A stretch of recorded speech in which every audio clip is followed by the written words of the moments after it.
that right? Can you make my hair look like this? Oh, man, what you want to make your hair look like that for?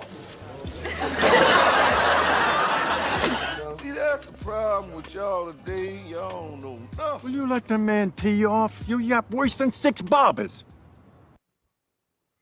Welcome back, everyone, to the Your Barber Podcast, the podcast that was made to inspire and relate to the everyday barber, barbershop owner, or person. And we also share the barber journey / story of our barber guest. And today's episode will be no different. We're bringing in someone very special today. He is an award-winning barber educator. His name is Tico Invictus, ladies and gentlemen. There he is. Welcome, my friend, to the Your Barber Podcast show. So how's it going what's today, up? my man? So what's up, brother? What's up, Matt? First of all, I love your intro. Thanks, man. Yeah, I like mixing in the movie stuff. I'm gonna update it here soon, but yeah, it's fun. I thought I'd mix in some I stuff love it. in I the love movies. it. I think that's all about. And thank you very much for the invitation. Thanks, man. And I believe that our story, our journey, and everything we learned in this behind the chair throughout, especially me, throughout those 2 decades behind the chair as a barber now, as a barber behind the chair, now as an entrepreneur, business owner, leader for the team. And I believe our story, everything else, will inspire a lot of people that are watching us. Absolutely, man. Yeah, I came across, I've been making a point to try to reach out to all the barbers. I have barber podcasts as well. And that's how I initially found you. You're known as the Black Belt Barber as well. And so I found the Black Belt Barber podcast. And yeah, it was a nice studio setting. It was done well. And I believe it's one of the first podcasts to talk about entrepreneurship and, spreading the good word of just, keep elevating and keep improving through this journey of barbering, right? Yes, first thing, brother, the great thing you're doing here is kind of connecting everybody and everything that you have to put it together to bring up barbers with an amazing story that can inspire other people. This is a great thing you're doing. Okay, keep it up. And Man, I'm trying. It's been fun. It's been fun connecting all the people. We're 32 episodes in now, and I can't believe I found over 30 other barbers to partake in my little podcast. That's gonna be easy, man. That's your passion. Question for you. Yeah. It's been fun, man. I've always loved barbering. I've always wanted to become a barber, and it's just, it was a long journey to get there. It's really inspiring, and it feels good to hear other people like having the struggles of, getting going and maybe not having the full support, or maybe, just humble upbringings and, just not maybe having the means to get to where we are now in barbering. And, it's so fun to hear everyone's story and just what they got into and what they got out of too. So yeah, Tico, real quick. So go ahead. Go ahead. I was going to dive into our opening segment. So go ahead and say anything you need to say before we dive in. Okay, first of all, I want to introduce myself. I have come from, I'm the 3rd generation of barber in my family. I have come from a very small town in Brazil. Nice. Population, 900 people. 900 people. Yes, I heard you were looking on Google, like how much they say is, in your hometown. It said 900 people. That's wild. 978 to be exactly. And there you go. Every person counts. Every person counts. One school, one church, like a soccer field. So very humble. I came from a very poor family. Also, I'm a person that it was unlikely to be successful, to be someone, to be a husband, to be a business owner, to be a leader, to have something in life, because I have dyslexia, ADHD, learning disability. Came to the United States when I was 17 years old. First year here was very hard, meaning that you're away from your family, away from your friends. In that age, you're kind of discovering things, other new things. And now you're from one country, from a small town, a small village, come to another country where everything is new, the language, you know, the culture. Actually, I arrived in Boston in 2002. I had to do all kind of all kind of job. I started in the first week actually the day after I came, the day after I arrived, I started as a dishwasher, getting paid minimum wage. That was your Less than first job in the States? That was my first job in That the was my States. first job, was just like a working citizen as well. So yeah, man, that's what builds a man, you know. That's what builds your character. I don't regret, you know, everything I have learned from my past is what I share today. You know, that people that believe in themselves, they can grow, they can achieve. So I work in construction. I working as a house cleaner. I work in demolition, cleaning restaurants, everything else. But since I had the background of barbering in my family, third generation, my father, my grandfather as well. After the first year working all this in all these jobs, I had a Puerto Rican barber that I loved him so much. He used to be my barber, and one day I mentioned to him that I was cutting hair in the bathroom, my house bathroom, and he told me, "Look, you got the talent, you just need to start it." And I remember I was his last client that day, and I gave him a lift to his house, and he gave me a pair of rustic tools. You know, this was in Brazil. No, it's he in Boston. This was in Boston. Okay. 2002. I lived in Boston 6 years. He gave me a pair of rustic tools, clippers and shears, and he just pushed me to go and ask his boss to work at the shop. I remember I tried and he rejected me like 100 times. Back then, at that time, I didn't have license, no experience as working as a pro. My taper took like 3 hours to do my tapers, you know. I was sharing him for a while. I'm grateful for his life. Actually, right now he works at the barbershop that a friend of mine, Josh from Title City. He's an amazing person. He is very successful in Massachusetts. He cuts all famous people from Revolution, Celtics, and other sport people, other famous people there. Wow. Yeah. Yeah. I worked there for 2 years. Then I moved to Florida, and moving to Florida, man, was hard because in 2008 was hard because I find myself like I had no family here. I had no clients. I had to restart over. And I had a background a little bit. Actually, I didn't have the background, but when I started this salon, it was a unisex salon. I had to learn how to cut women's hair, you know, how to deal with them, how to color and everything. I have the background in that too. And remember in 2008, the crisis, you know, the real estate crisis. Yeah. So smashed everybody. So when I start building up my clientele, everything crumbled, you know. Yeah. So yeah, man. Real quick before we go forward, who was more influential, you think, to your barbering career to kind of begin it? Was it your grandfather, father, or your barber in Boston? I had that in my blood because I used to, without knowing I had this gift, I was cutting everybody in the bathroom. I was like lining up people, you know. It didn't come out great, but at least clean, sharp. Yeah, so they can go we out don't. and party. I feel like when we get started, when we're cutting our friends and stuff, we never have the proper tools quite yet, right? We have no idea how much better it can get. We're like, oh my God. You start with what you get, man. Yeah, exactly. You're like, holy moly, this thing hits now. Now I can really get something done with this. So yeah, that's well, funny. my big inspiration was Pito, the Puerto Rican kid. He is the one that gave me the rustic tools. He pushed me. He motivates me. And he is the one that I shadowed for a while, learning from him. You know, back then, I don't know now, but back then the people that do the great fades and haircuts was Puerto Rican and people from DR, Republican Dominicans. Mm-hmm.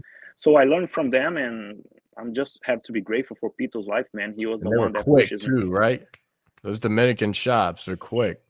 quick, in and out. My coworker works right beside me. He kind of came up in a Dominican shop. He's always talking about.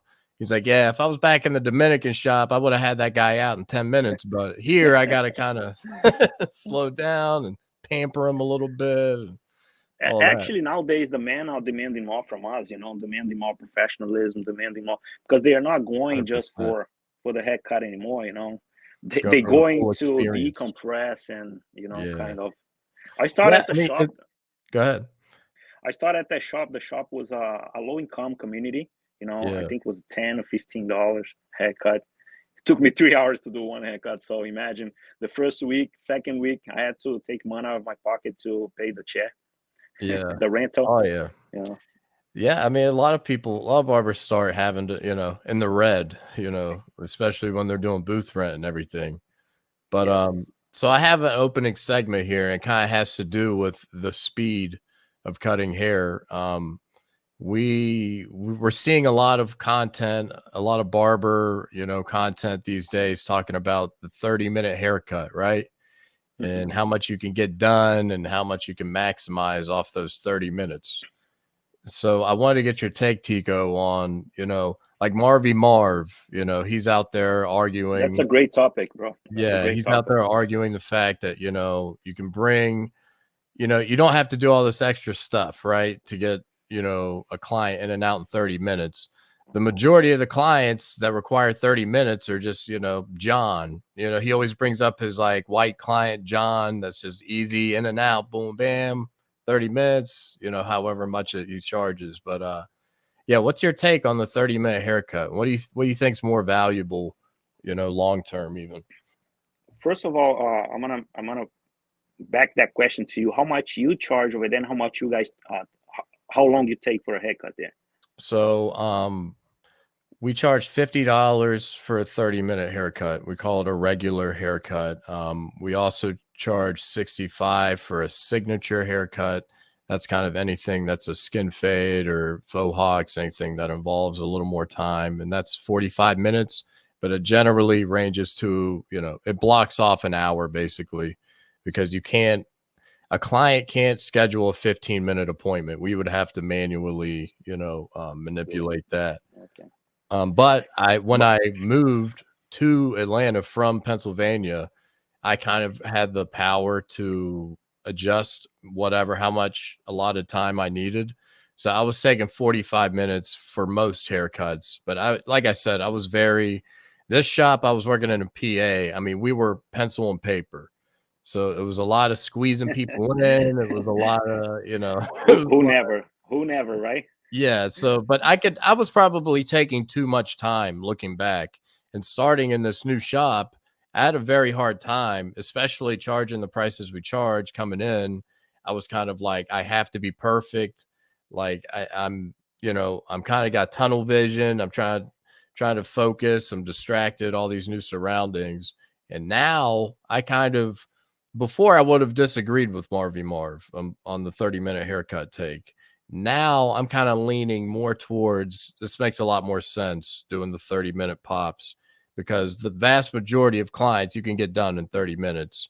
You're able to kind of pick and choose the people that, is going to take a little longer. I respect everybody's opinion. I'm going to give my opinion on that topic, is because I come from a background that is production.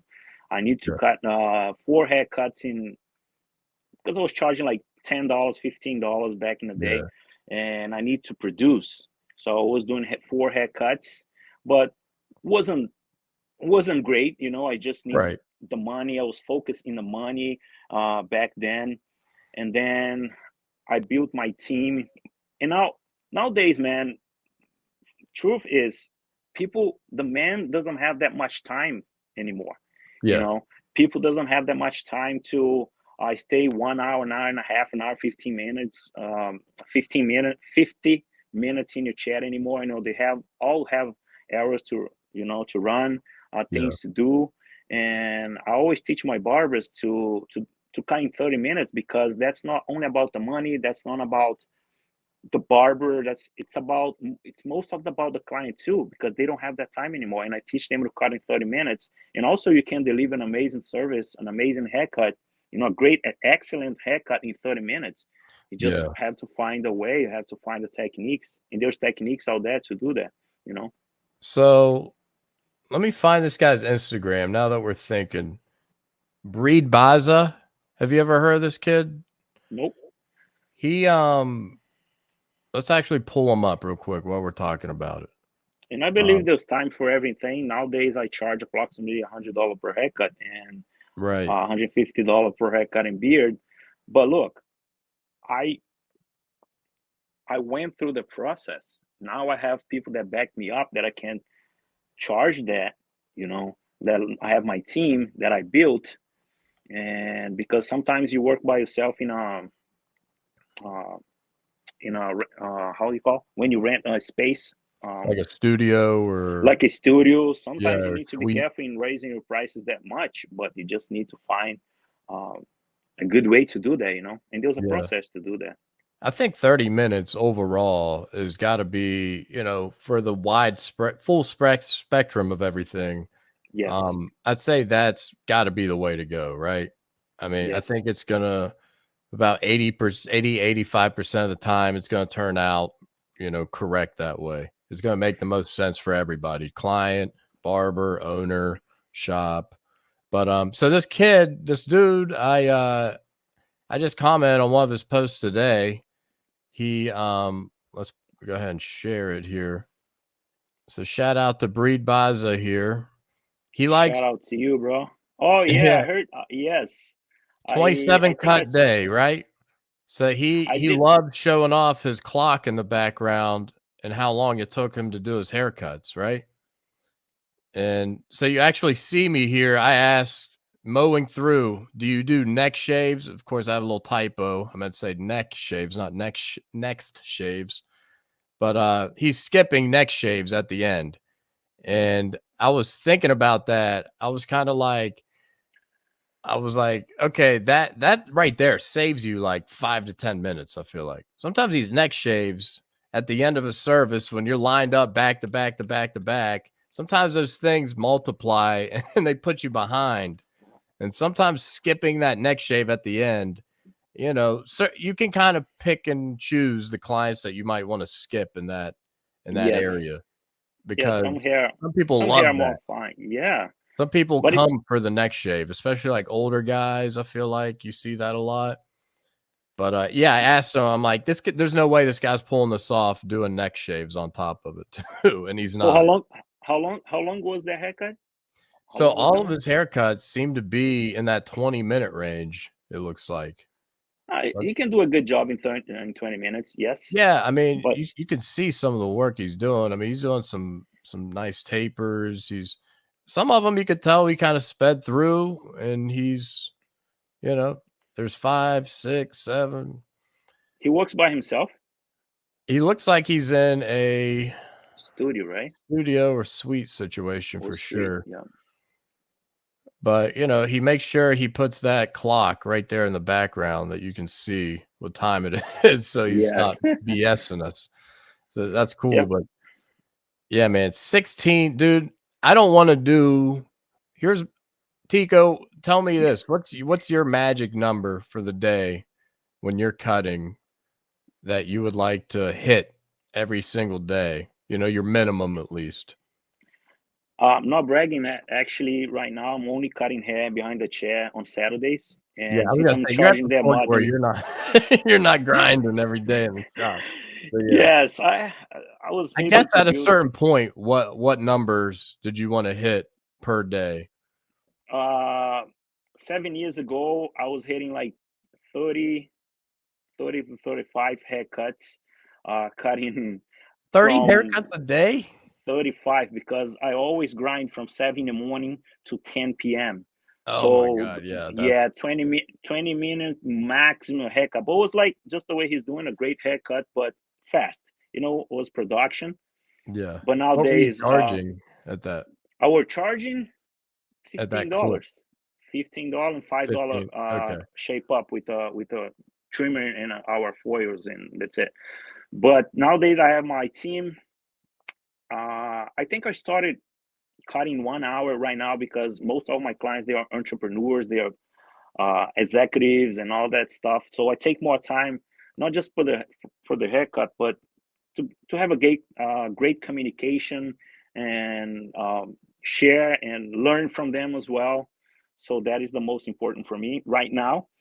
But I was cutting 30 minutes. I was cutting 19 haircuts a day, 20 haircuts a day. But from the shop open at 8:30 in the morning to like 8:30 p.m. So around that time, yeah. But we have a coffee break. We have a lunch break. Yeah. You know, Of course, you got it when you're working 12, over 12 hours a day.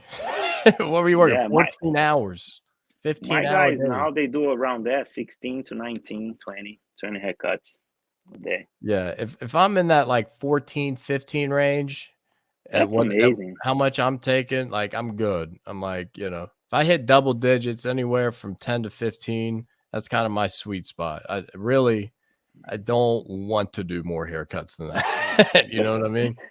But I'd this is rather a work great little talk. harder. This is a great topic to discuss about, Matt, because we see a lot of great barbers doing fades. We see a lot of great barbers doing technical, really good. But we need to raise the bar and have more professionalism in our industry. Even if you can deliver great haircut in 30 minutes, okay, good. But how was the reception? How did you greet your client? Did you shampoo his hair? How was your vibe that day? You were Conversation. positive, Yeah. how was your station or clean? Are you working with a positive and give a positive feedbacks in everything you do behind the chair with your clients? So Right. I always try professionalism to is connect with my client, find something I can kind of, shoot off of to continue the conversation. Sometimes I don't like, and I blame one of my old bosses for this. She never liked dead air, right? If it was dead silent, she couldn't take it. She would have to talk about something, right? Not but every if client wants to have that conversation either.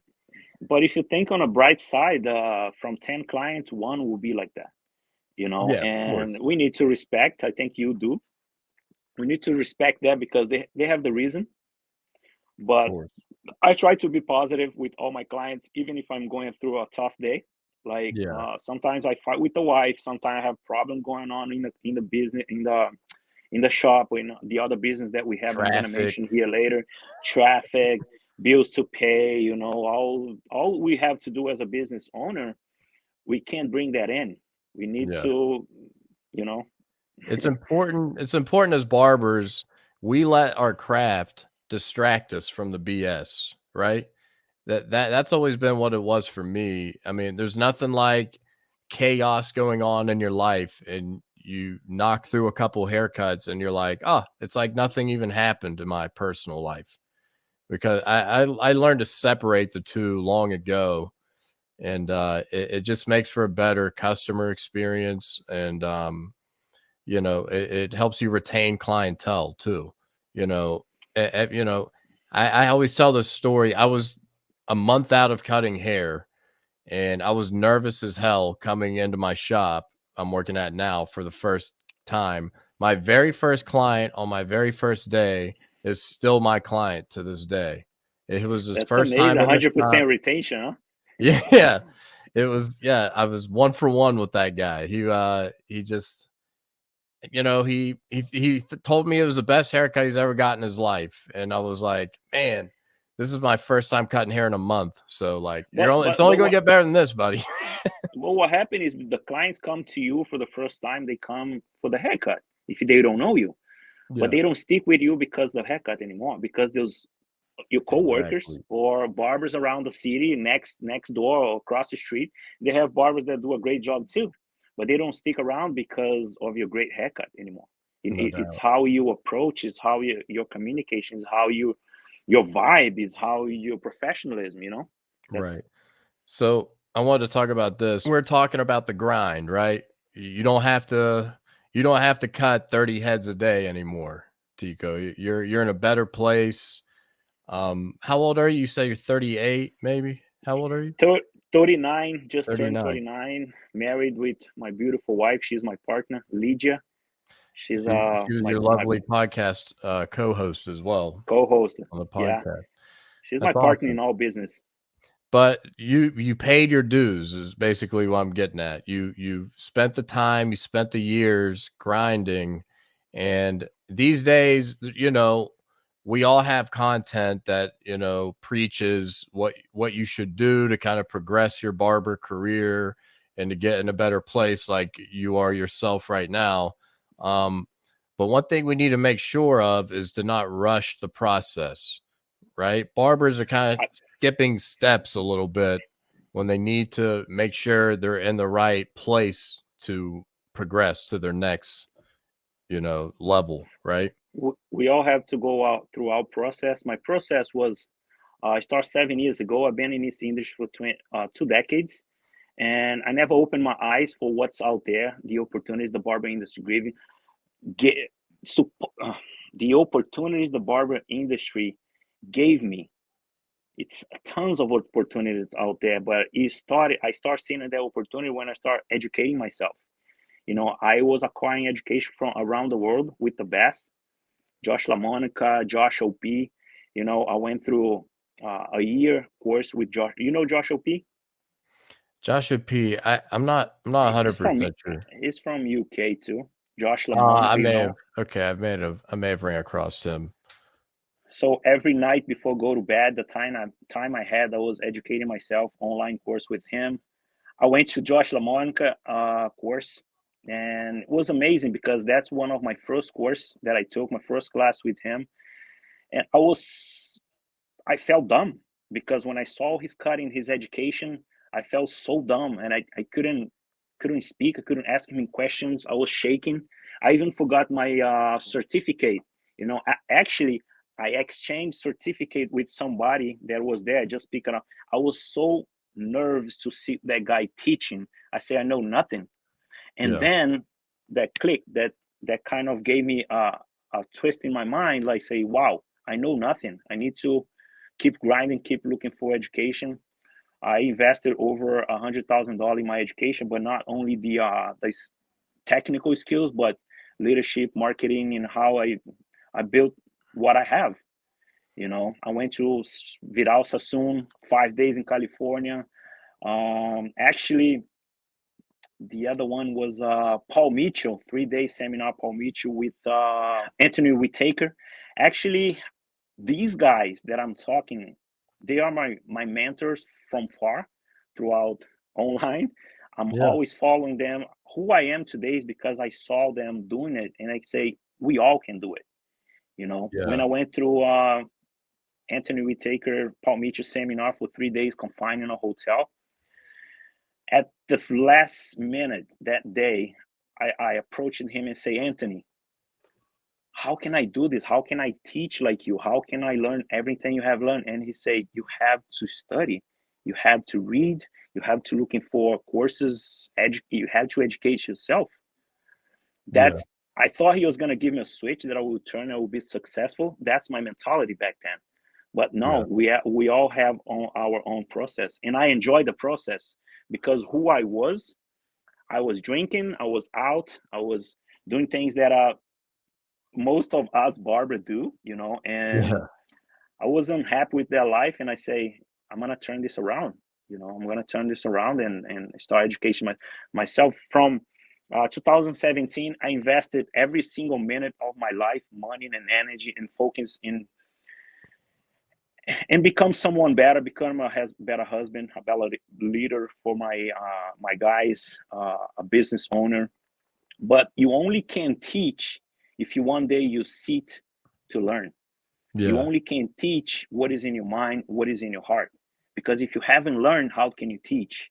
How can you be a better husband if you never learn how? You have to become to have. Yeah. That's true. Now, when you made that change in your shop, did you lose a couple guys that may have been kind of going off the beaten path a little bit that, weren't focused as much as you were getting focused? Actually, I'm doing a research right now. I'm creating something that will help. Since I walked through that path, and now I'm charging that amount of money per haircut per service.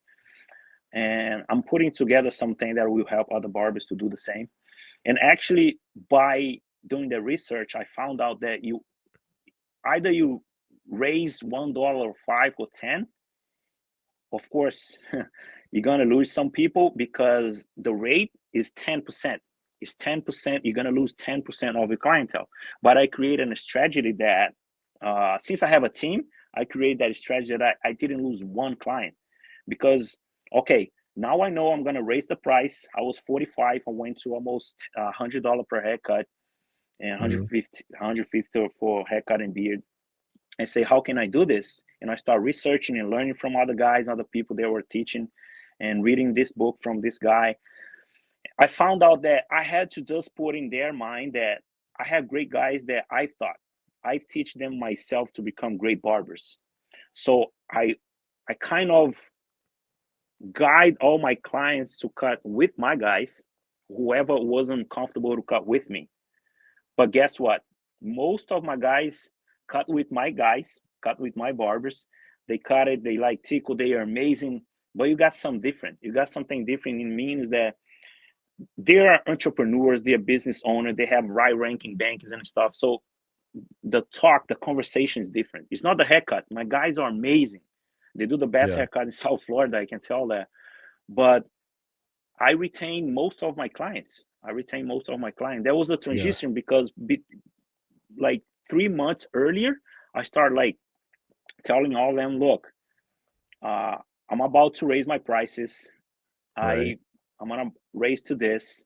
If you feel comfortable to stay with me, I'm going to be glad to keep serving you. But also I have my guys. You don't have to go to any other barber out there that you don't know. All my guys keep them here in-house. Man, I keep 99% in-house. That's awesome. So now, I'm booked my Saturdays. That's the thing, bro. When you look at a Louis Vuitton person, you look at the price right away. Your mind shift and say, "Oh, there's value in it," right? Yeah, You there must value be the a reason expensive why stuff. it's $100. Reason why? The other day Yeah. I had this client. I asked him, "Why did you chose me?" And he said, "Because I read your bio and I felt comfortable and I saw value in what you do." And guess what? He was a business owner. Yeah. So I attract this kind of people because, all these things that I gather. Right. But one thing we gotta make sure though is that just like for me, like I feel like skills wise, I could probably charge that too, but I'm not in the right place yet or have enough clientele that I feel comfortable with making that adjustment. Plus, I'm an employee. It's not my decision really to charge that price, but everyone's situation is different. And you got to make sure you don't rush the process, and you will know, you know what I mean? Yourself, you should know when you've plateaued, and you might be kind of going down with your mood about how things are going because you're sick of being stuck in the situation you're in. So as the barber, you will know when that time is to make that adjustment, when you've kind of went too far with whatever lifestyle you're living or whatever your barber career is happening, so make sure you pay your dues, build your clientele, make sure you get to a place where you feel comfortable letting them know that, hey, this change is coming. I really appreciate if you keep riding with me. It's been beautiful, but I also understand if you don't.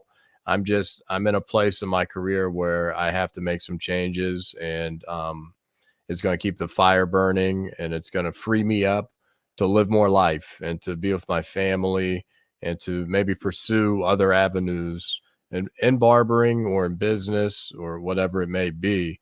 And yeah, that's the point I'm getting at with not rushing the process. Just you should know when it is, and when it isn't too, and don't try to rush it. It was easier for me because I had a team to back me up.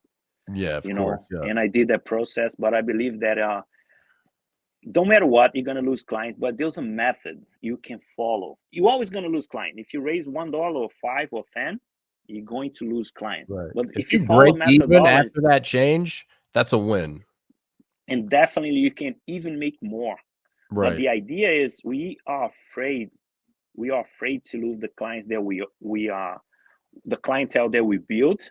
But look, if you look at this way, the clientele that you build, where you at right now, he only took you to get there. He only helped you to get there.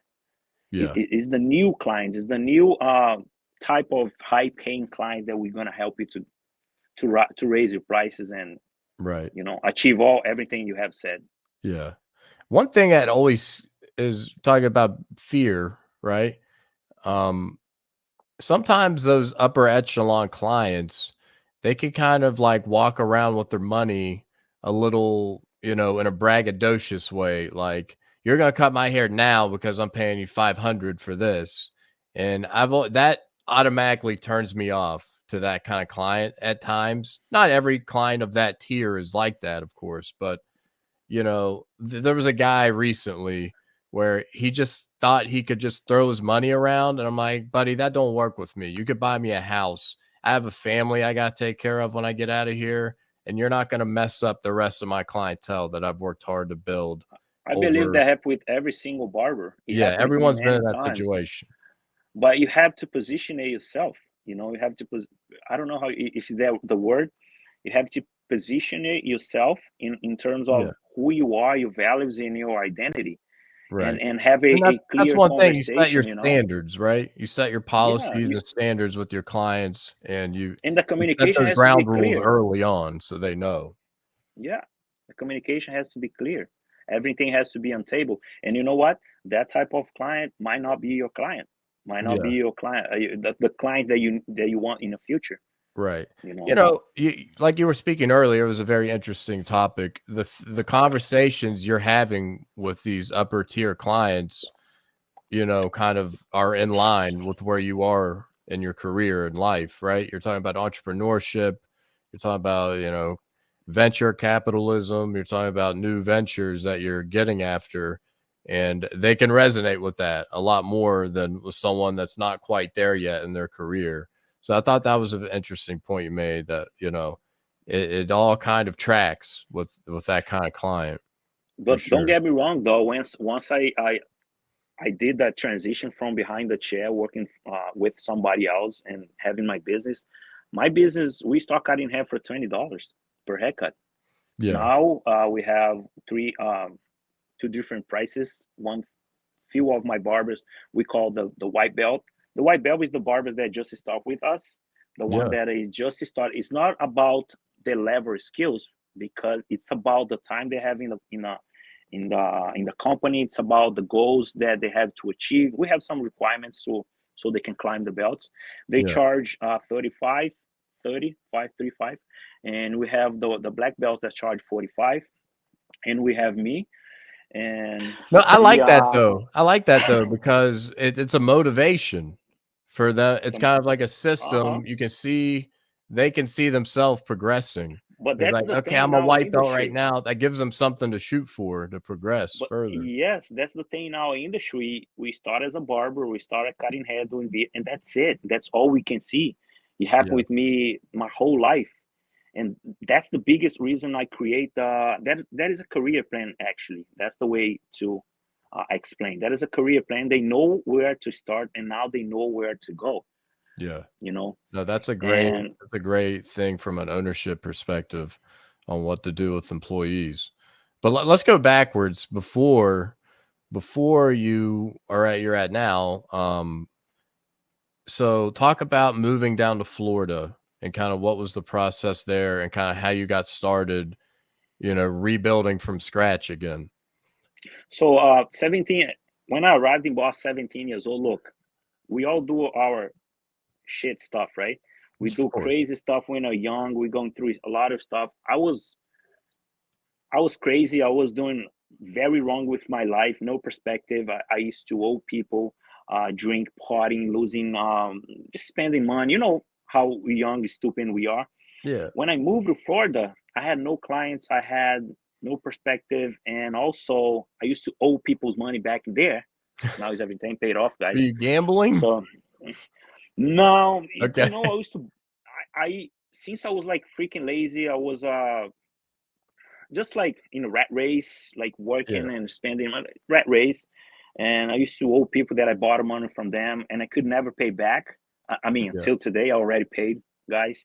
Yeah. And I came here still owing people, and I had to restart it. I started in Florida in this hair salon that I had to work. They acquire us to work 7 days when you arrive, and when you start working there, and you had to learn how to cut women's hair, you know. And I had to learn. Thank God I learned. Now I have the skills with shears because of that. So you had to get your cosmetology license? Yes, sir. I do. So you have both licenses? I have dual license. Nice. That's impressive, And, man. yeah, and So, also I yeah. start cutting hair $15, and I think it was a percentage of $60, 60-40. I think it was 60-40 back then. So I was getting paid $9 per haircut. And so back then I was making less than $300 a week. I had no clients. You know, everybody that was broke. American was broke. Brazilians was broke. They were like leaving the country because the country was broke with our real estate crisis. And 2000, I worked in a few shops and a few salons. I built in my garage a barbershop in my garage. Oh, so you did the South Bay Chris. You know what, man? You have to do what you have to do. You know, I worked in this place, the first place since I moved from Boston to here to Florida. I worked there for about 3 years. Then I moved to American salon, which I was doing just like women's, you know, just cutting and blow drying and styling. And I had to build this barbershop in my garage and work after hours. So I was working from 9 till 5 in this salon, and after 5 until like 1 midnight with the guys. And I have a sofa, like little drinks for them. So I was grinding. I always worked so much, man, but I didn't work with this, you know. Yeah. And then I find my warrior. I call my wife. She's I kind of dedicate 99% of my success to my wife, because she's the one that holds me back. She's the one that pushes. And man, she don't take less than 100%. I need to be 100% all the time with her to keep up with her 100%. So I met her in the end of 2012. I was renting a chair. I told her about my my dream, you know, that I want to have this amazing modern barbershop that I believe 7 years ago we didn't have that much around here in Florida. I don't know other states, but in Florida we didn't have this modern concept of barbershop. In my area here, none. We are the first one, and she didn't believe me. She kind of reject my idea and say, "Look, you crazy. You're too high. Come back here." So 6 months passed. I think she came to me. Somebody talked to her, a friend of her from her city. Took, "Look, you have nothing to lose. He's got a dream, and you're gonna help him to put it together." And she helped me to put it together. This dream in 2017, we opened Invictus Barbershop, and we start from nothing, man. With all our savings, we invested. And before we opened the shop in 2017, we went out of money. We ran out of money a month before we opened the shop, and we had to find money, I don't know where, to pay the rent, you know. And we start, me and my wife and 2 barbers. You know, you start doing everything when you don't have money.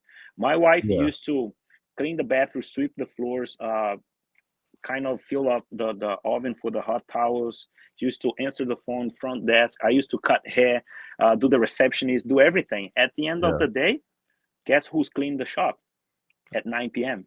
Us. Yeah.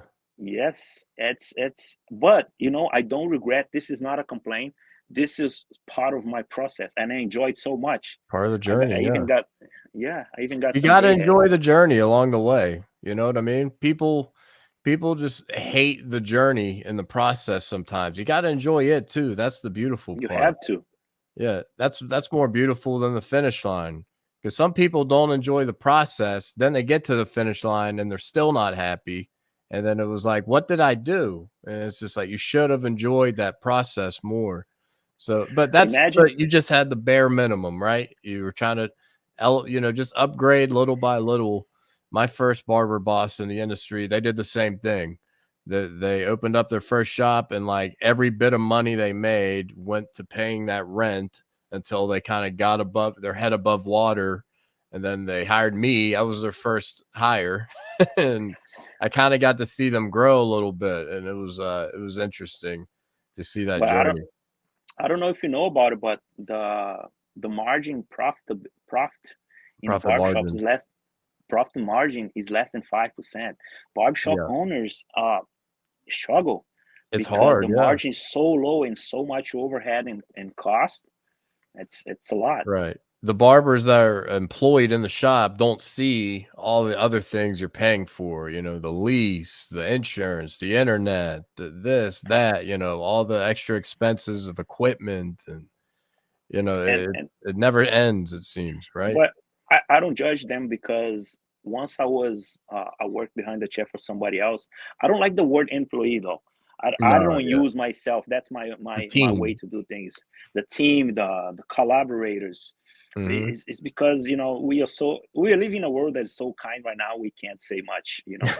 Exactly. Yeah. It's so kind. And I was on a collaborator once, and my mind was so not expanded at all, and I couldn't see anything. My boss used to say the same things I say to my guys today. Tico, you need to dress up nice. You need to be here on time. You need to be more professional. Yeah. And I didn't understand that back then, but now I understand that. That's why the process is important, because if you went through that process, now you know how to handle those situations, how to talk to them, how to extract the best of them, and they don't understand it. And you know what? I'm not expecting my guys to understand that. I have to do what I have to do. I had to make sure they kind of hop in this boat with me and see the vision, and it's a win-win. Right. So you talked about a modern barbershop earlier. So define to me what you think the modern barber is compared to the classic barber or barbershop. You know what? When I say modern barbershop is not the barbershop that pen and paper anymore. You have a software to work with. Yeah. The men are demanding more from us, not just come to the barbershop, get a shave or get a haircut and go. They demand so much more. They want to go to the barbershop to relax, to decompress, to talk, to see people, because sometimes they don't have that at home. They don't want to. They share something with us as a professional, as a barber, something they don't share with their wives. Yeah.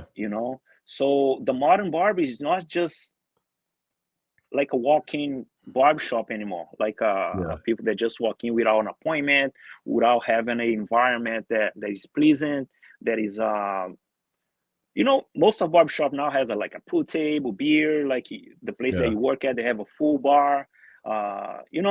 That's what I call modern barbershops, where people can go just not for haircut and beard anymore. Yeah, they got options. That's how I define. And you said something that rung true to me. It makes all the sense in the world. And, barber shops have a lot of turnover. It's hard keeping barbers that fit with your team and that make sense with your group, right? And I hear this all the time. Like I mentioned, I work on Mondays, and it's kind of... So you're going to cut this part? What's that? You're going to cut this part? Nah, this part will keep. Man, my wife, she kills me when she sees this, because I love to use chopstick. Tico, this is about you, man. This is part of you. So the chapstick's part of it. You got it's getting drier and drier outside. sometimes I'm teaching or in a workshop or I'm on a seminar, and I pop out my chopstick and boom. And my wife, I want to kill you. That's hilarious. No, but so we have a skeleton crew working on Mondays, right? And I hear client after client say, "Pretty slow in here, huh?" And I'm like, "No, I mean, the barbers that are here, we're jam packed, right? It doesn't look like we're busy because you don't see the last person that just walked out." So, it's a thing. People like seeing people sitting on the couch.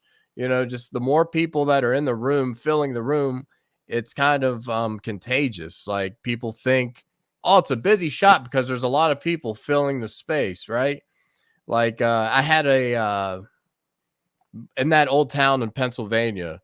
I feel like he was my only competition in town because it was a small town.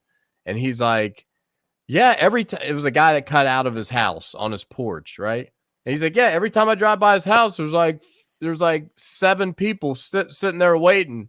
And I was like, that's probably because he's smoking a blunt. He's taking forever to cut the hair, and these people are piling up. Like, you know, that's why it looks like he's busy, right? So sometimes it's all about perception and what the client can see. And when they see an empty shop, a skeleton crew, it can kind of look bad in a way. So every new barber we hire, I'm always pushing. You know, I'm not thinking selfishly because I'm not worried about losing clients. I'll be fine whether I lose clients or not. I'm going to be fine. But I always urge them. I'm like, you should work on Monday because we need people to work Monday. We need people to fill in more on Monday. And you're going to build clientele faster, I tell them. I'm like, Monday's the time where you're going to see a lot more walk-ins because typically barbershops aren't open on Monday. So I feel like you're more likely to find someone new coming into your shop on Monday if you're open. And but that just rung true to me when you said that, about, it looks busy and everything like that. That's important. A busy looking shop is big for the perception of the client. It's just like when you make the comparison about those 2 restaurants, okay? Mm-hmm. In the same plaza, door to door. And there was one with a line of clients waiting to buy the hamburger, and there's another line. There was only 2 to 3 people. Yeah, where are you gonna go? Don't ask me that because I'll avoid the line. You avoid the line for convenience, but I know there's a reason why there's a line. In your mind, is questioning. You wonder, like, is this place is so good like that because of this line? It happened something very weird with us because there's a competition of the best burger here in South Florida. There's a place here that every year they have that. And I ate every single burger in the competition, right? My good friend has a burger restaurant. Yeah. And I ate everything. And then I saw this line. It was huge. It was like 100,000 people in that line. I say, I'm not going to go there. And my wife say, Les, it might be the best. It might be a good burger. Man, we stayed in that freaking line for 30 minutes. And it was the worst burger ever. It was the worst burger. I say, it tastes like shit, this burger. I hate it. So, and did you ask me a question about turnover or something? Or no, you just mentioned? No, I brought it up. I just brought up. Yeah, it's a lot of turnover in the industry, it seems. It is. That's going to be your biggest, not yours, but if you're thinking about opening a shop, that's the hardest part. Buying the chairs, getting all done, license, that's the easiest part. Right. The hardest part is to build a team that follows the vision, that fits your vision. That's the hardest part. That's how I started because starting here in the other topic, it is education. When I started, I had 2 barbers only, me and my wife. And then I say, now I have a high-end barbershop. And most of the barbers that has experience, they don't have this professionalism. I have to teach them. So then I start training barbers from the beginning, from zero, and barbers that are experienced to fit the vision. Right. That's how everything started with education. That's how I fell in love with education. I found my purpose in sharing everything, man, everything I know with people. I believe that's huge, That's how I started. It's very valuable, sharing our knowledge and just what we've been through. And so what's one thing you wish you knew before opening your first barbershop? One thing I wish you knew was the top of my head, knew how hard it is to build a team, how hard it is to work with team, how hard it is to work with people. People has their own personality, their own goals, their own dreams, their own they have their own life. Yeah, they have their own life. They came from a background different than ours. They have their own line of thoughts. They have their own beliefs. And imagine putting all these people together under a roof for 8 to 12 hours. They like lions fighting with each other. Especially after I a year like wish. 2020, right? 2020 Oh, just segregated all of us, it seems, and it was yeah. all I jacked I up. I wish to understand more about myself, like a personal development, so I could, if I change myself, if I could grow and learn new things. Like when I started, I wasn't thinking about that. I was just like go and go and go, Yeah. with go on attitude. But I wish I knew how to deal with people, because once you learn how to deal with people and kind of inspire them and guide them, you're gonna be successful in life. Because look, you deal with people, your circle of friends. You Mm. deal with people with your family. I saw you have a daughter and a wife, right? Yes, You deal correct. with people as soon as you leave your house. You have the traffic people that you run late and you kind of run behind them. You deal with people at the coffee shop, Yeah, and when you get at the shop, you have your co-workers, and yeah, you have your clients. If you don't know how to handle situations, if you don't know how you deal with people, you're never gonna go on. You're never gonna be succeed. exactly. People are the worst to deal with, man. You Yeah, you know, have to be a people person at the end of the day. You people got to be able person. to handle everyone's personalities and beliefs, like you said. If So I if I want, let's dive into go your ahead. Instagram, man. Let's dive into the shop's Let's go. Instagram, and then we'll pivot into your Instagram. So here's Invictus Barbers. This is the shop page, correct? Yes. All right. So you're letting people know. So here's a look at the shop. Very modern looking, looks super clean, super new. God's blessing, bro. Beautiful, man. I love these lights I love these lights from above too. It's a Can nice I touch. can I mention something about that? Go ahead. We started just with the lights, the regular lights, the ones above that is not on now. We leave the shop. That's the when we leave. When we close the shop, we leave the lights like that. Yeah. So we work in the shop is in a plaza that we have a supermarket, and that closes like I think it's 12 or 11, and we do Yeah. have 24 hours gym.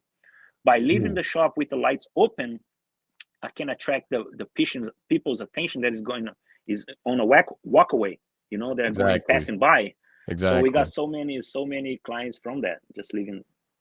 Yeah, but we start with that light. We start without that lights, and it was so dark. One of our barbers just kind of uh, blame us. Look, you made me blind in the beginning, man. There was no light in here. I say I had no money, man. I had no money. I couldn't, Right. no resource to afford those lights. Right. It Actually, kind of we hired a guy to help put those lights together. It's not just hanging lights on the wall or hanging lights on the ceiling. You need to be very adaptable to. Has to be a purpose. You know, the, right. the the light that is more warmer, the light that is more cold. Why is there for it? The line and white line. Every day you're gonna be tired of it. Your eyes is gonna be tired. Right. So yeah, I mean you got a little pool table action here. Yeah, You we got have some entertainments there. We do have the pool table. We do have a PlayStation, and we also had a tattoo studio back there. Where's my studio right now? My private studio. We yeah. had a Wait, tattoo what is guy this inside back here. here? Is this a little coffee situation back here? That's our reception area. We do have the products there. We kind of put some documents inside the cabinets there. We do Yeah. have our inventory there, products. Okay, so we got some products, some Stock. inventory lined Yeah, up. and All we do right. have a beer. We have a coffee. We have the house coffee. We have the espresso coffee. Nice. And we have a receptionist where everybody. That's when I talk about modern barbershop, is because look, we do have a receptionist. Now the client, many times when I work at some shops in the past, the client walked in and nobody greeted them, had nobody to say, hey, how Right. are you, do you like something to drink? Oh, your barber Exactly. is ready for you. Your next the next barber is going to be this John, and John is going to be ready in 30 minutes. That's Yeah. when I call the modern barbershop. Yeah, we have the same thing. We have reception, we want some coffee, water, booze, whatever. Booze. Let me Yeah. take your jacket, we Yeah, wow, very that's amazing. Yeah, very nice reception. You know, we always have an assistant kind of sweeping hair and then just greeting everyone that walks in. And then the Yes, assistant can't always be there either. You know what I mean? So that's up to the barbers. You know, you hear a phone ringing that's forever. a teamwork, bro. That's a Yeah, teamwork. you hear the You phone know. ringing forever, and the client or the assistants in the back, like trying to get the laundry taken care of. Yeah, You know, sometimes we got to run over there and answer the phone. Like, you know, they're calling for us. You know what I mean? Like it's like you're letting oh yeah, business slip by if you don't answer the phone. So you gotta make sure you take care of that too. So yeah. The let's head teamwork. back here to your page, Yes. Tico Invictus. You got here. You're accepting. You're on a Our stage here. What was happening yeah. here? Coconut Creek. So the prior page was our shop. Right. The theme is kind of the lifestyle where we attract clients, right? Yeah. We attract. That's our goal, is to find the vision, the high paying client that I used to say, Right. because the clients that I always vision. So we have to work on our marketing for that. So as you can see, we display the shop, we display clients drink or beer, enjoy the place. We Right. if you look at it, you don't see much haircuts, right? You don't No, see yeah. much that. You see the lifestyle. You know, you can get a hot shave, but the focus wasn't on the beard, but was focused in what we believe in, what we can deliver from each one of our clients, the Making them experience, smile. Yeah. making them special. We see display teamwork. We display everything we have there. You know, so that's our page. But my personal page, I I display more education. Yeah. As what I do in my purpose. It's kind of, I don't like to say impress. I don't like to impress people. I like to express myself through our education and sharing everything I have learned for free. Everything I have, YouTube tutorials, I have all my pages teaching something and explaining how everything works. You know, also I have we just built an app for education too, where barbers can have on their palm of their hands 24/7. The link is on my bio. 24/7, they can have education for less than $20. It's like a Netflix education for barbers. For less than $20, we're gonna be talking about on those in the app. We have different courses, right? One of the courses is about mindset and how you can achieve six figures. And also we have a course that I teach people techniques, the technical side of barbering, you know, haircut Okay. tutorials and stuff. So the app is there for everybody that wants to. So is the app right here the hold on, let me get this It's on on an here. Apple Store. You can download on Apple Store, and also you can go in the link on my bio. I can't see now; it's too There it is. far. Yeah, There it this is. is we got here's the things. We got book this is your link tree right here. We got book an appointment, online education, so $19 a month. Is this Yes, part of the app or is this that is the app. That's if you click it. and I So can actually go to it actually. Let's do this. actually, by clicking that link, there's an opportunity of Barber's life, because I teach everything I know in that app for less than $20 per month. Every single thing I have learned in my life as a business owner, leader, and the technical side, everything that I have learned from that I acquired from all the all the all the successful barbers in the business. Yeah. I, There's all I the teach and I belts. share there. You asked about There's the the belts seminar. right there. I was yeah. That's the like I said, the career plan. I was in a stage. That stage we gave them the belts. That was the ceremony, you know, to give them the belts. There it is right That there. the belts also is a recognition.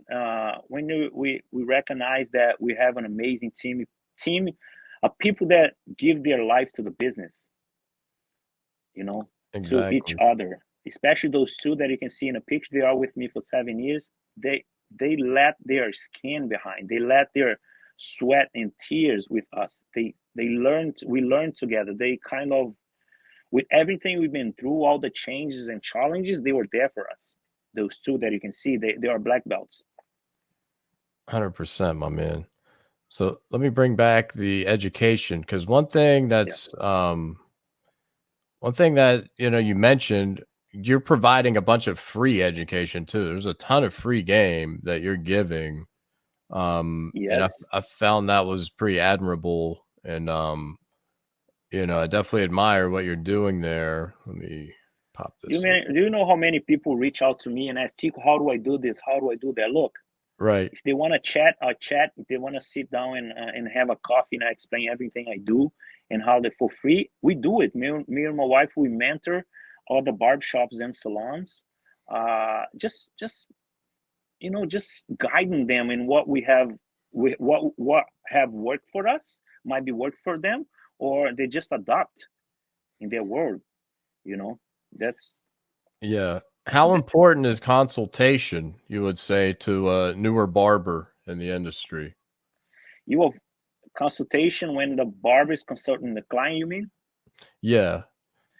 That's I believe consultation is key. Consultation is, you avoid a lot of stuff during the consultation, but what to consult, what to looking for, what to analyze before you start debulking, before you start using your clippers. Right? You have to know of that. But consultation, it helped you, allow you to make less mistakes.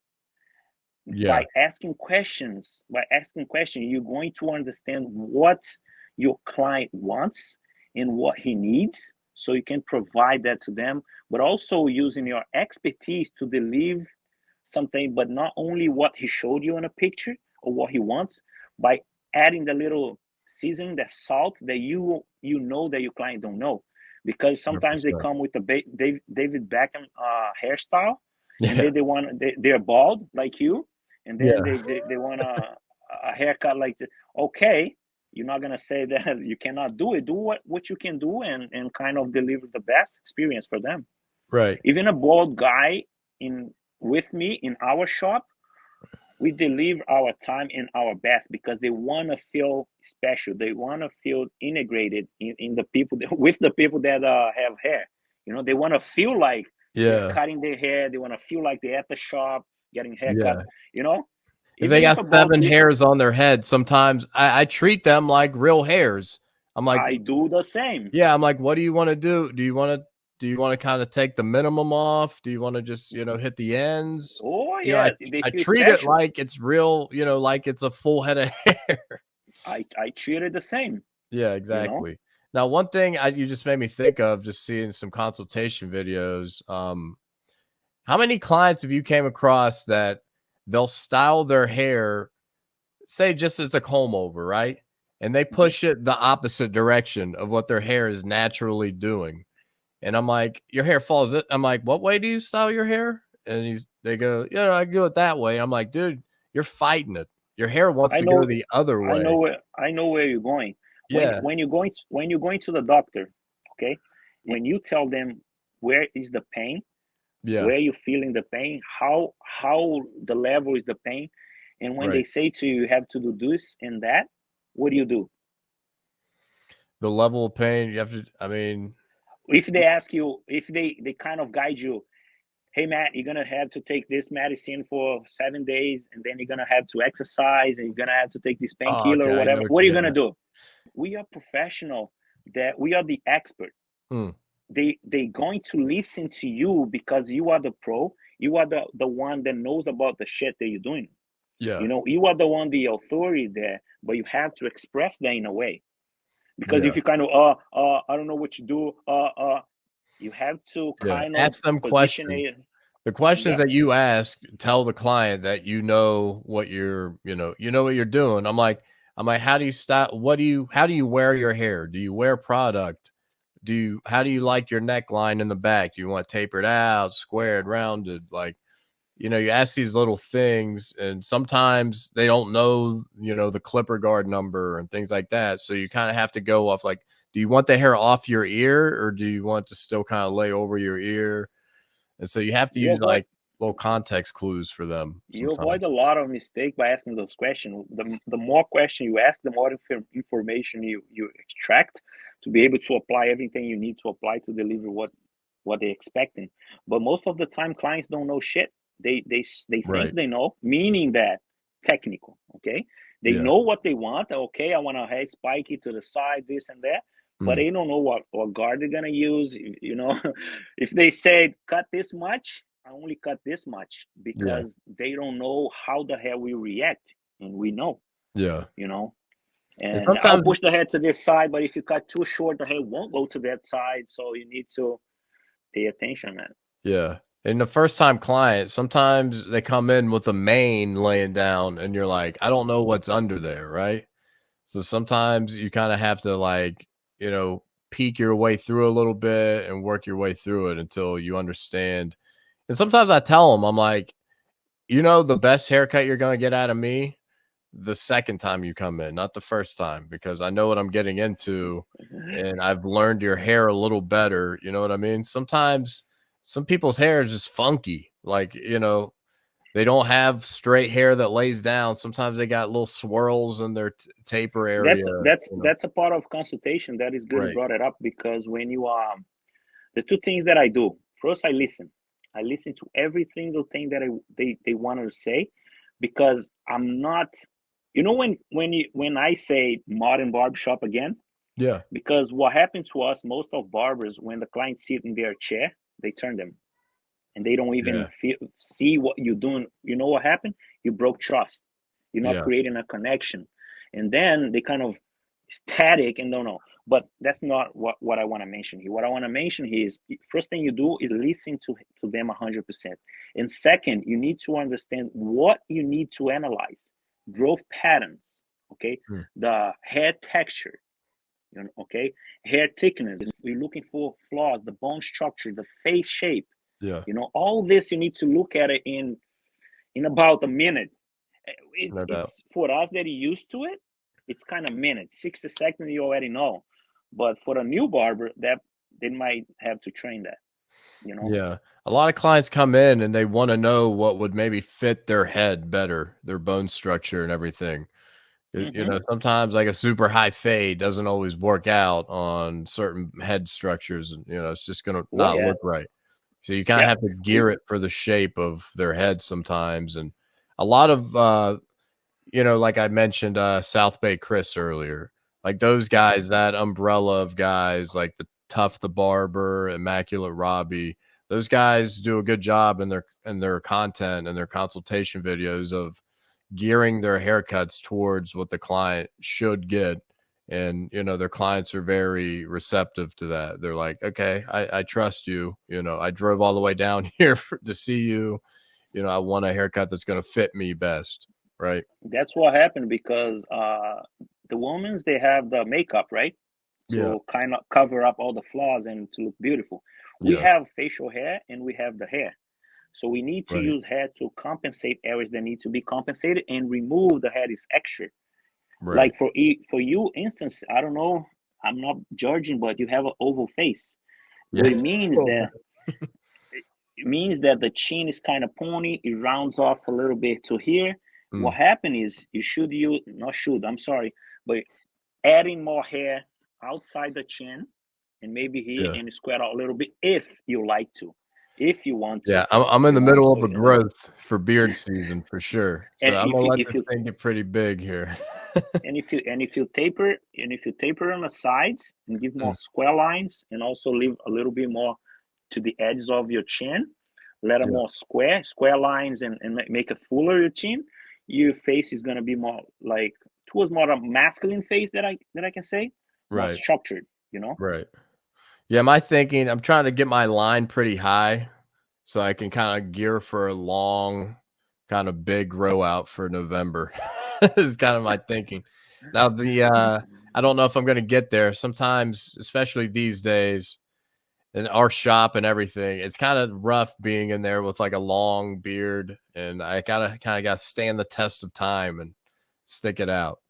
But back into your Instagram here, and just with your education models and your academies and things like that, like how did you kind of break down, or did you kind of reach out to people to kind of figure it out on? Oh, the models, you mean? Yeah, just like, no, not the models, but like, say I joined your program, your app. Mhm. When I go into that app, what am I getting? I guess. Okay. First of all, it's kind of those are it's everything lined up. So the course that you can see, the guys, all the models, that's the technical part. The modern, yeah, that one, the modern barber blueprint course. Yes. Okay, that you're starting as a guy that doesn't know how to create shape, cut, and style. Right. Okay, so then you're gonna learn all the principles of hair cutting.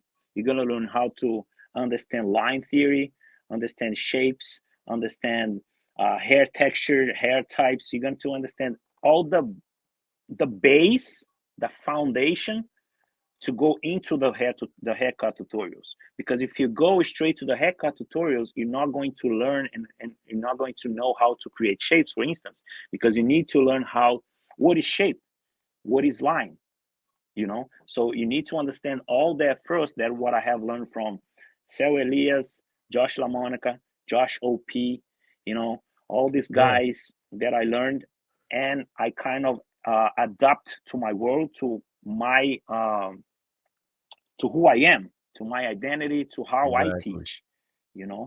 One thing that I see right here, this live Q&A, I feel like I don't see that a lot in barber academies and different educators in the industry. Yes, we've been working this app for years, and it was hard to build all this, because in the middle of like you educating, acquiring leads, acquiring clients and students, and you have your business, you have your team, you have 3 business, you have your personal life.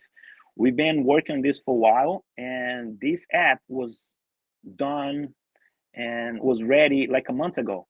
Now we didn't kind of launch the app yet. It's open for everybody that wants to get, but we're gonna make like a launch, like official launch. We're gonna launch the app so everybody can see what it is in it, Right. So you'll kind of get more of an inside look from the outside. Yeah, and what I want to get to the Q&A question is because we just added that, because we didn't know, and then that popped out to us as an information and say, wow, that's cool, let's add that. So that's important. That definitely will separate it, I feel like, a lot, because I mean, people get stuck right in the moment, you know what I mean? Yes. And they want answers to something while it's fresh in their brain. And a live Q&A, of course there's no way you're going to be available 24/7 though, right? The app? Yeah. It is 24/7, 365. So how are you going to accomplish that? Yes, we have right now only haircut tutorials. We have 6-to-1 classes there already. 6-to-1 haircut tutorials, and we release every week. We release, and you can choose. You can pick from the Black Belt Barber, which is the mindset one, or you can pick from this. You can pick from both, a class that you're going to learn that week and you're going to apply. Because if you kind of consume all the information every day, you're not going to have time to apply on a daily basis. You're not going to have time to practice. That's a good point. Yeah, because every week we release a new. You know that guy, Birdman? Right here. No, the other one. My bad. Oh no, no, the other direction. Yeah. Oh, right here. Yeah, you know him? No, who is this? That's Birdman from Sharp Fade. You know Sharp Fade page, right? On Instagram, Sharp Fade. He's no, I don't think so. He's a content creator and something else for Wall, but he's an amazing friend. He's an amazing person. He connects people. All he does is to help the community to group and get together and help with each other. He's the one responsible for me educating today, for me speaking today, for me talking to people and giving everything. He's the one that supported me in the beginning. he's a big reason. He plays a big important role in my life. That's awesome, man. Mentors like that, they Yeah, go a long way. And man, this kid, his heart is so big. It fits every single person in the world. hell Birdman, we yeah, love man. him. Yeah, Yeah, man. check him out, man. Yeah, I'll He check knows them out. he knows every single barbers in the planet. You know, all of Yeah, them. man. I Josh gotta get my Lamont, butt everybody. out to more shows. I gotta go. I gotta get out there more to more shows. Once the winter and things kind of slow down a little bit, I think I'm gonna try to find my way to get into more expos. I live under or above, I don't know how you say. I live under three pillars in my life, Yeah. just to kind of get in touch with what you say now.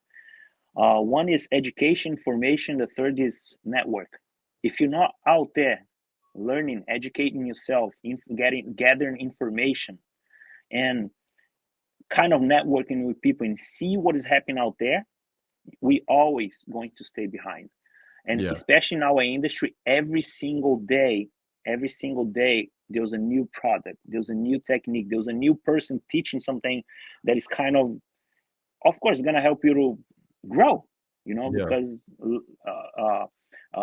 knowledge, it doesn't occupy space. That's what I can say. Absolutely, man. So Yeah, so I'm out Tico, there, man. so kind of shifting to close out a little bit.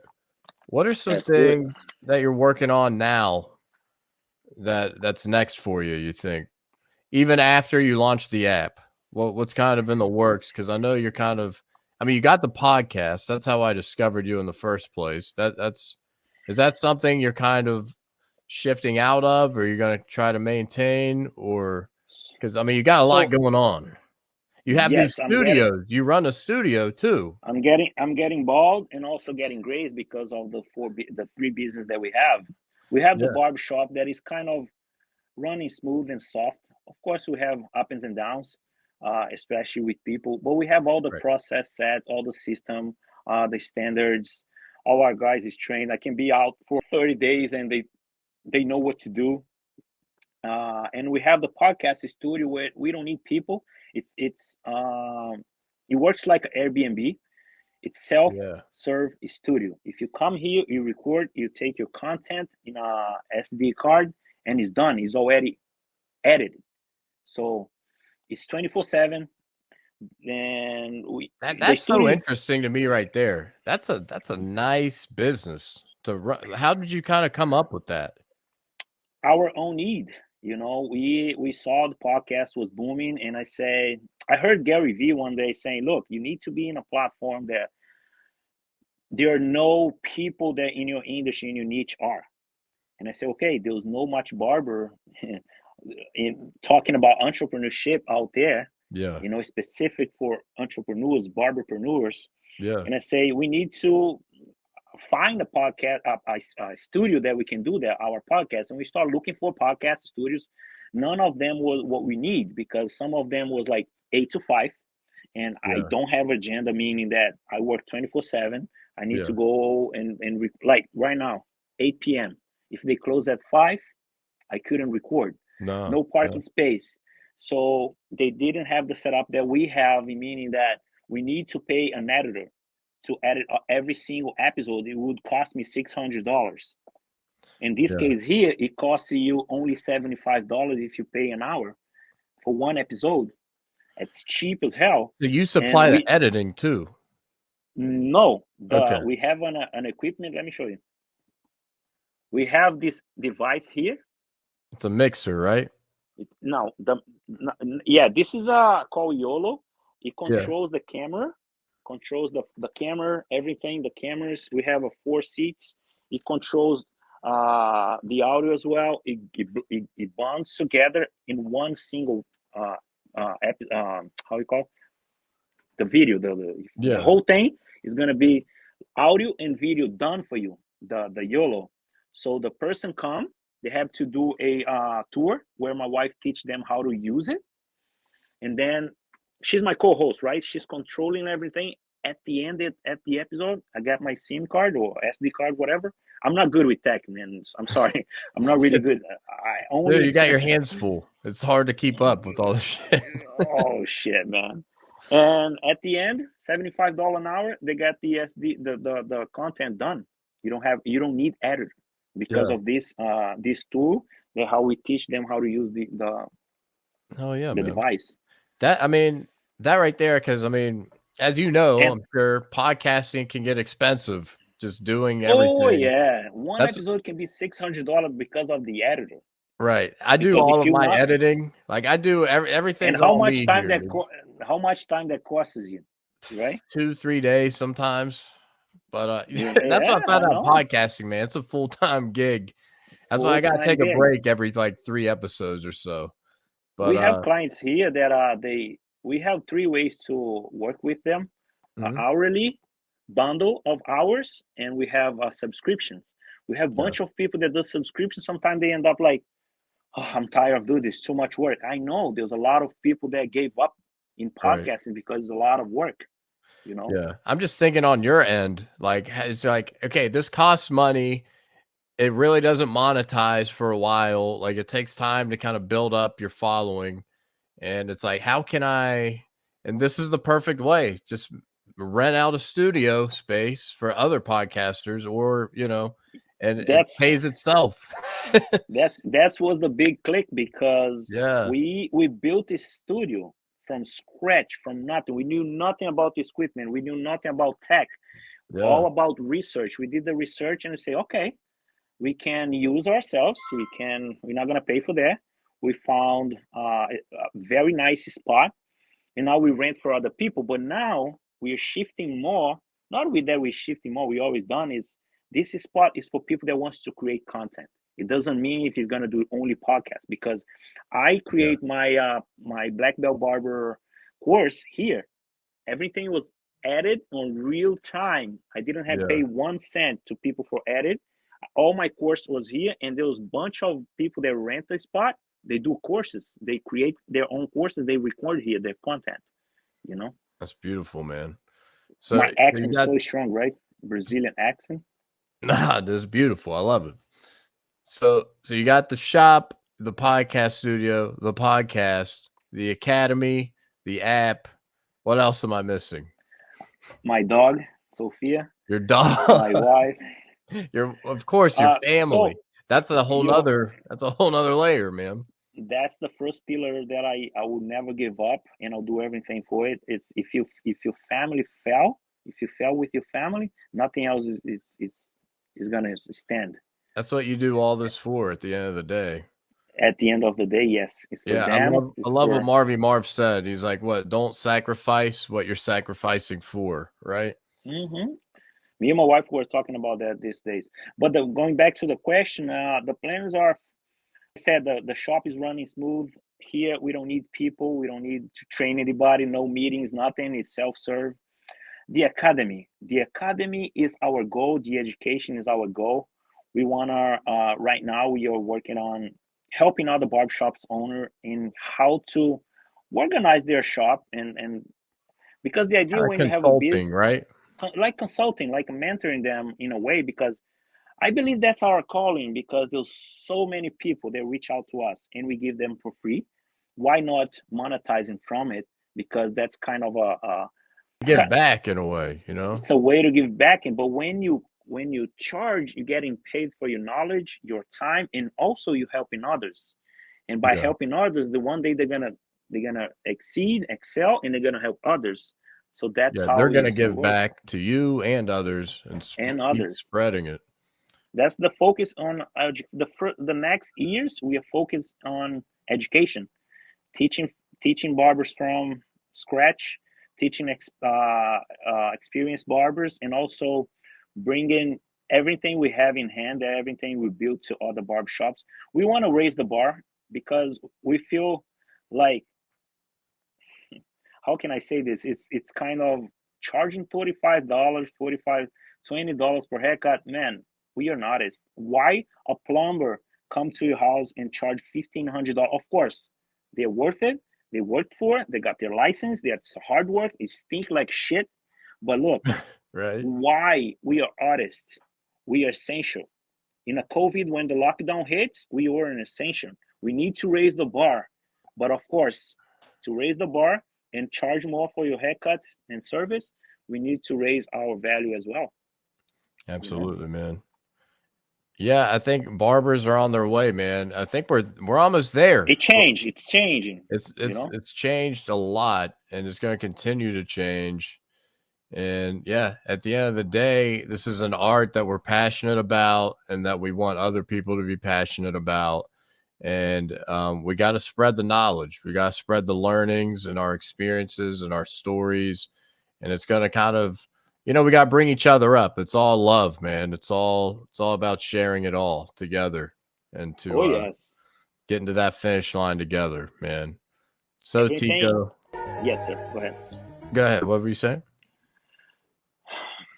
I forgot. So that is the ADHD. It's all good, man. You forgot stuff. I was closing out, man. I appreciate you making the time tonight, brother. Get back, wife and dog. Thank you, everybody, for watching. Thank you very much, boss, for the opportunity, for the invitation. I hope that adds some positive impact in other barbers' life, people that are watching. 100%, brother. 100%. And one phrase that I want to live with is, the more you learn, the more you earn, by Anthony Whitaker. Find out about this guy. The more you learn, the more you earn. Sorry. Hell yeah, brother. Well, Tico, have a blessed night, my man. Keep striving, keep pushing forward. And we'll share this pod, we'll share this vision, and get your story and get what you're doing out there to my following and yours. My pleasure. Thank you very much. God bless you. When you come to Florida, let's meet. Absolutely, man. Yeah, when I'm kind of in the area, I'm going to be hitting up all of my South Florida people I've connected with already. So let's do it. Connection's key. Hell yeah, brother. Have a good night. See you, brother. Thank you. Thank you. Take care.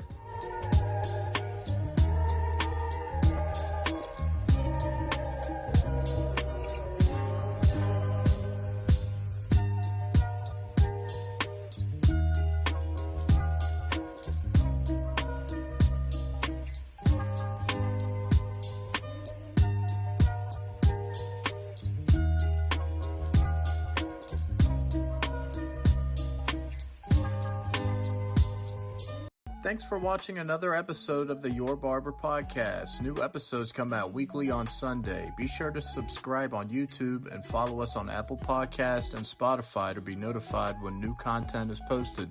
Thanks, and we'll see you next time.